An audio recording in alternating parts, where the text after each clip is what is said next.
BBC North from Leeds.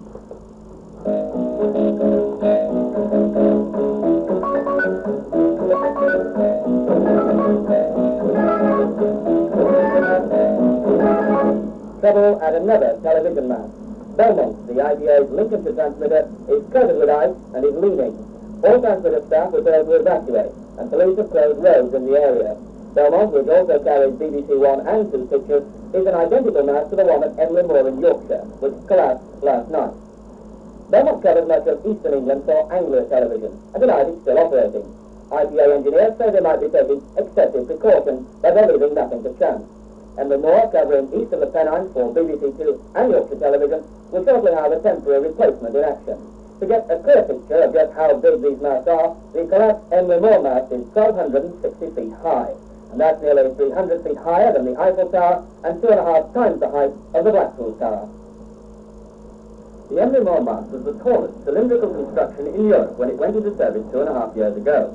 One of 3 of its type built for the Independent Television Authority, it was a departure from the generally used open lattice style of mast, and designed to withstand winds up to 120 miles an hour. The engineers who worked overnight said it would take several days to clear the site. A 200-foot temporary mast was being rushed to the spot today. BBC Two hopes to get a temporary service going with a restricted viewing area within the next few days. A lot depends on weather conditions. An IPA spokesman in London said they might be able to give some sort of service by Saturday. Their investigation into the collapse is still going on. So later in the programme we'll be talking to some of the people who had narrow escapes when the Emley Moor mast fell. We'll also have expert opinion from one of the country's leading authorities on the effects of weather on this kind of structure. And we'll have an interview with the managing director of Yorkshire Independent Television about the way the collapse of the Emley Moor mast is affecting commercial television in the area. But what exactly is being done to restore BBC Two and Yorkshire Television services in some form as soon as possible? Well, first of all, a 200-foot temporary mast is being moved in and should be in operation quite quickly. The next step will be to erect a 400-foot mast, which will take a few months. This should restore services to a substantial part of the area. The third stage, of course, is to build a permanent mast to replace the one that's collapsed. But first, the original mast. How bad is it at Belmont? What really happened at Emley Moor? Belmont is one of 3 similar masts built about 4 years ago for the Independent Television Authority. Winter Hill's another, but it's all right. The authority rents them out to commercial program companies and leases parts to the BBC. Today, a 5-degree tilt was spotted at Belmont, which is shrouded in freezing clouds. Ice has built up in such a way that 2 of the sails are pulling the mast out of true. Equipment's on its way to pull the mast straight. Belmont's standing up to the ice. But across at Emley Moor, I spoke to the IPA's senior mast engineer, Mr. Raymond Hill, and asked him if he had any early theories about why the mast fell. We're going to set up an inquiry with independent experts who will advise us when they've considered the evidence which we're hoping to find. You have, of course, been having a good look round this morning. Any early theories yet on what caused the collapse? I think it's far too early to make any theories at all on that. Well, do you think there may have been a basic fault in design, though? No, we're quite satisfied that the basic design of the structure leaves nothing to be desired. It's designed in accord with all the normal specifications. Have you thought about the possibility of ice, the large amounts of ice, forming on top of the mast? At the moment, everyone seems to think this is what caused it. Yes, I've seen the press report, so I think again it's somewhat premature to put this forward as the main cause of the collapse. Of course, Mr. Hill, something was inadequate, or the mast would still be standing now. It is quite so. I think we may possibly find either a defect of material, or possibly with the very heavy icing, that we had exceptional conditions which were not covered by the normal specifications. You appreciate that the specifications are aimed at covering normal or exceptional weather conditions over a certain number of years, and it's just possible that we may have had conditions worse than that. But this is a very advanced comment before we consider the real evidence. Now let's retrace events leading up to the crash, which occurred last night shortly after 5 o'clock. As the mast fell, it sliced through a church and demolished a newly built annex to the transmitter. 15 school children walking past the tower had to run for their lives. Ironically, local councillors were due to have met IPA representatives today to discuss long-standing fears among villagers about the dangers of chunks of ice falling from the mast. As the supporting cable snapped, thickly coated with ice, the mast curved downwards, splitting into 20-foot sections. The church was in the process of having a steel umbrella built over its roof because of repeated damage from ice falling from the mast. Shortly after the collapse, I spoke to eyewitnesses. Well, there was just a crack, and we thought it were ice coming down for a start. So me and Mr. Towards in chapel, and we thought it were ice coming down. When I looked above my head, and I said, it's a road coming down. Mr. Burt ran one way, and I ran over, and dived over the farm into the little classroom.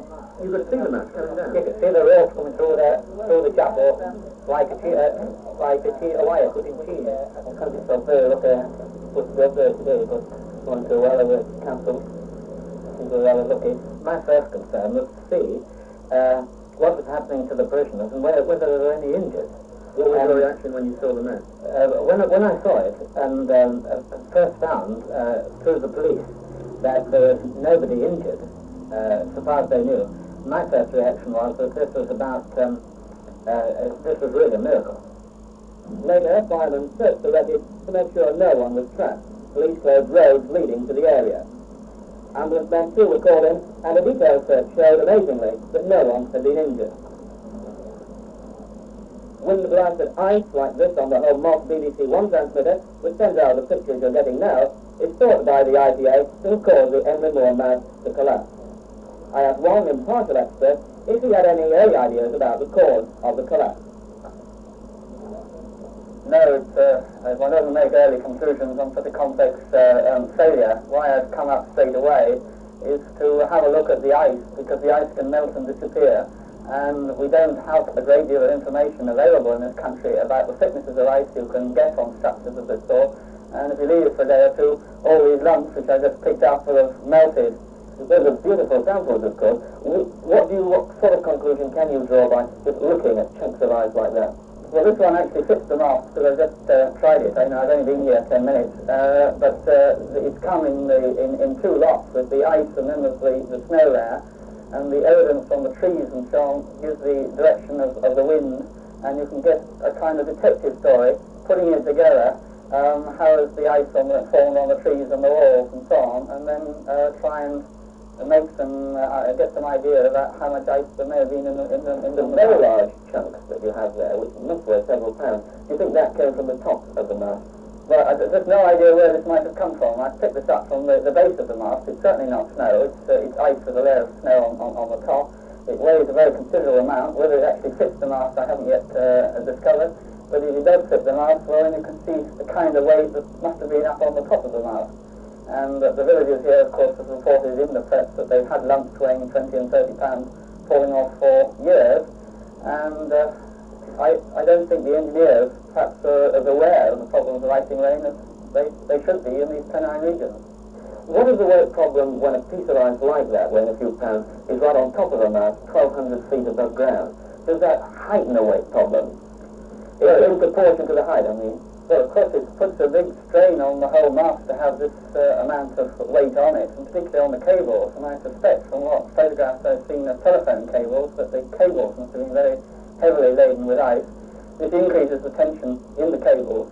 There was probably ice on the main column, but again, I have yet to search the field and see what I can find lying around in the way of lumps of this sort, to see what evidence there is about the thickness of the ice before we get the thaw and it all disappears. With severe icing like this, do you think that some of the other huge constructions in Britain, or some of the other television masts, could be in danger? Obviously, the problems in the Pennine area are acute, and I think that engineers often not fully aware of the kind of weather we get in places like Emily Moor, and that it could be, just like the Ferrybridge cooling towers led the electricity authorities to realise they had a lot of under-designed cooling towers, and they've all had to be strengthened since, that we may find we've got some more under-designed television masts which will have to be strengthened. Professor John Page of Sheffield University. Late this afternoon he told us that evidence on the site indicated to him that the guy cables were carrying many tons of extra strain because of the ice. Now let's turn to the effects of the mast collapse on the two television channels concerned, BBC Two and Yorkshire Independent Television. As far as BBC Two is concerned, which transmits of course in colour, It was hoped to resume the service tonight to viewers in Lincolnshire and East Yorkshire by a link-up involving the Belmont transmitter. This has had to be temporarily postponed because the Belmont transmitter staff have been evacuated. As far as Yorkshire Television is concerned, I have with me in the studio the company's managing director, Mr. G.E. Ward-Thomas. Mr. Ward-Thomas, what are your immediate plans for getting back on the air? Well, as you said in your program, we have a temporary transmitter which is currently being installed. They're working all night on it. If the weather is halfway tolerable tomorrow, we expect to have it operating tomorrow night. So that's taking it from Saturday that has been talked about? Yes, we previously thought that Saturday was the first day. It could still be Saturday if the weather stays bad, but there is every hope of getting it on the air tomorrow. Now, how wide an area will this temporary transmitter be able to reach? Oh, I wish I knew the answer to that. People are still trying to do predictions on polar diagrams, and I think effectively we won't know the answer until the thing is on the air on Friday or Saturday. I mean, quite clearly, it won't reach Hull or Middlesbrough or Lincoln, the perimeter of our area. What about Sheffield? Sheffield, I think, is probably rather doubtful. It will certainly, as far as we know, give a good service to the main citizen towns in the West Riding, Leeds, Bradford, Wakefield, and so on, down to Rotherham, and probably up to York, but this is far from definite. I've heard some airborne ideas put about. Now, what are these? Well, I think there are three parts to the problem. One is to get back on the air. That's happening. The other is building a new mast to replace the one that's fallen down, and this is obviously going to take some time. What concerns us is restoring a full service to viewers in that interim period. So what about the idea of barrage? So you say, well, how do you go about this? We've got three solutions, all of which may, well, two of which sound ridiculous, but in fact are all quite practical. One is a barrage balloon, and we have in fact got an option on a barrage balloon which we could put up in the next couple of days if we can get permission from everybody who has to get permission from, which would fly at 2,000 feet and carry an aerial and a cable. We've got an airplane in America at Purdue University which has been flying around as an aerial broadcaster for schools. This is a perfectly practical proposition. Once again, you have to get permission from everybody before you use it. But this could be over here in a matter of a few days if we want it. And thirdly, we've now found a new type of mast which is in Sweden, which we could get here in 3 days, and they say they could put up in about a week. So conceivably, by one way or another, we think that if everybody will agree to the things we would like to do, we will get ourselves back into full service in about a fortnight. Well, that sounds pretty promising, but in your short history, you've had, first of all, a lengthy and costly union dispute, now this disaster. What effect is this having on the company's fortune? Oh, in what sense are we talking about? The staff? Or, well, can we talk first about money then? In your commercial undertaking, you're depending on the size of audience. Now, you're bound, presumably, to lose some revenue from advertising. How serious will this be? Well, I mean, we certainly lost the revenue from last night and tonight. And this is a great pity, but it's not a disaster. Until we know what the coverage is of the temporary mast and how soon we can get a more permanent temporary mast, one just can't assess it. It could be very large sums of money, it could be relatively small sums. I mean, I don't know. I have heard an estimate of £500,000 a month. Now, is this your supposition?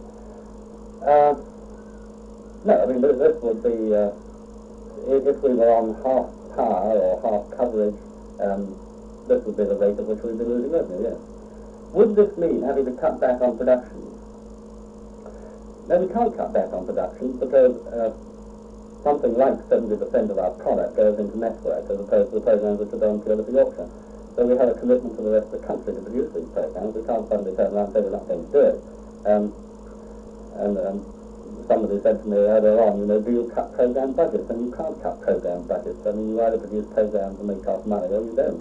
Well, with the loss of money, I mean, you must presumably be thinking in terms of some economy measures. What would they be? Oh, I'm always thinking in terms of economy measures. If you ask anybody in the company, they'll say, well, I'm always preaching this gospel anyway. One likes to think one economizes all the time.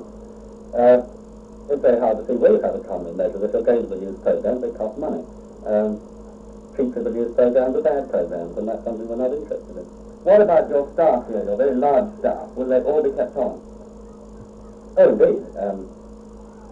I mean, if we were to stay off the air, if the temporary mast falls down and so on, I can't gaze in the crystal ball as I gazed that up yesterday if this thing happens. But we're not envisaging any redundancy, because in the main people are employed on working network programs. Mr. Ward-Thomas, thank you very much indeed. Thank you. And that's it from us tonight. Being television news on television tonight, so let's hope normal services can be resumed as quickly as possible, and the prospect of even any further disruption at Belmont will soon disappear. We'll be back with Lovey tomorrow. Good night.